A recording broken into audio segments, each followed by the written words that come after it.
было мероприятие, тоже связанное с открытием русских школ, 5 русских школ. Хочу поздравить вас с началом учебы, с 1 сентября. Пока вы еще не начали здесь нести свою привычную ахинею, я хочу напомнить всем и особенно вам лично, что в Украине на 1 сентября от вашей агрессии пострадало 2405 учебных учреждений и 270 школ разрушены полностью.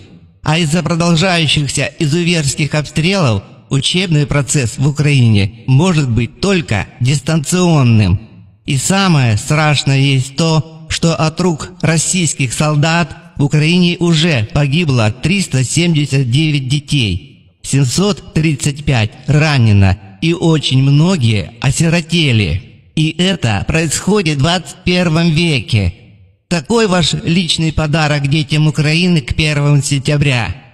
Жаль, что мы еще маленькие и сами не можем все это прекратить. Мне стыдно, что я живу в такой России.